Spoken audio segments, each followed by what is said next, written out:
Hi everybody. Today we are answering the question, what do I do when my elderly mother refuses to eat or when an elderly parent refuses to eat? I'm Pamela D Wilson. My website is PamelaDWilson.com. On there, a lot of helpful information for caregivers and aging adults. So we're going to talk about 5 or 6 reasons that your parents or your elderly mother or elderly father may be refusing to eat that you may not have considered. The first one is to look for obvious reasons that are not always obvious. Do your parents have dental issues? Are there dental infections? Are their dentures not fitting properly if they wear dentures? Have they lost their sense of smell? Do they not smell chicken cooking or cookies baking or any of that kind of stuff? So they kind of have lost their sense of appetite. If your parent lives alone, is cooking just a hassle?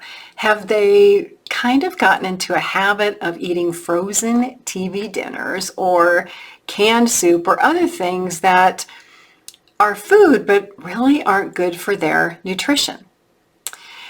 Then let's look at health issues. So are your parents having indigestion or gastrointestinal problems or tummy problems? Or are they lactose intolerant? Are there other things that have changed over the lifetime?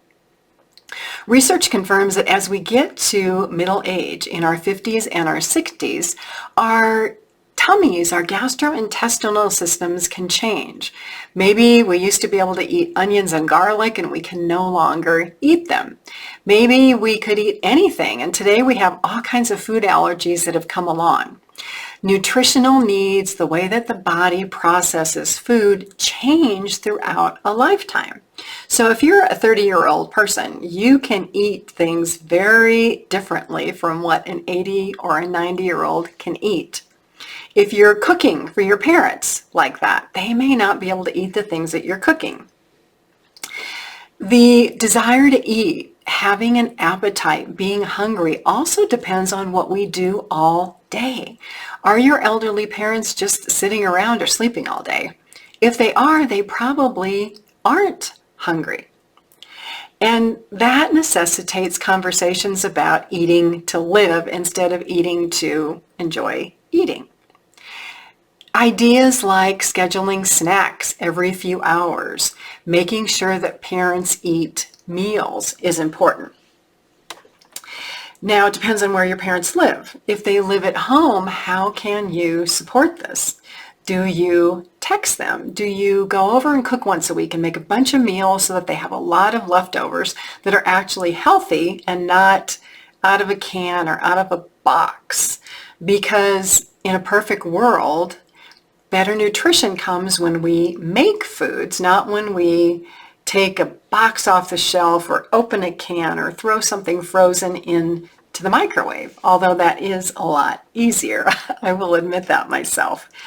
So the idea of helping elderly parents become interested in food involves looking at things that are not so obvious, involves looking at health issues that may have come up, so maybe a doctor appointment, involves the idea of the ease of cooking and making food, and also the idea of making sure that elderly parents are getting enough protein because many older adults are malnutritioned.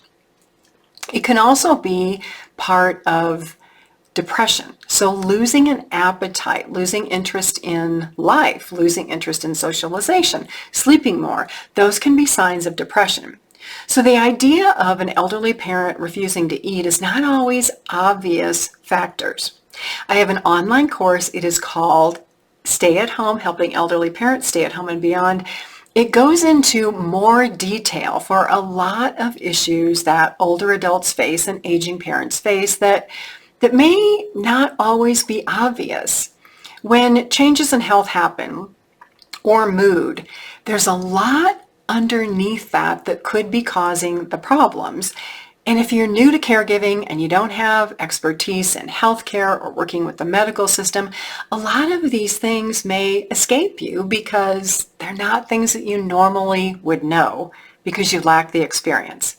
And that's a common issue with so many caregivers and so many aging adults. As always, I encourage you to seek information, seek education, become more informed, because by doing that, you can affect a lot of health issues when you become older. I'm Pamela D Wilson. Please share this video. Please visit my website, PamelaDWilson.com.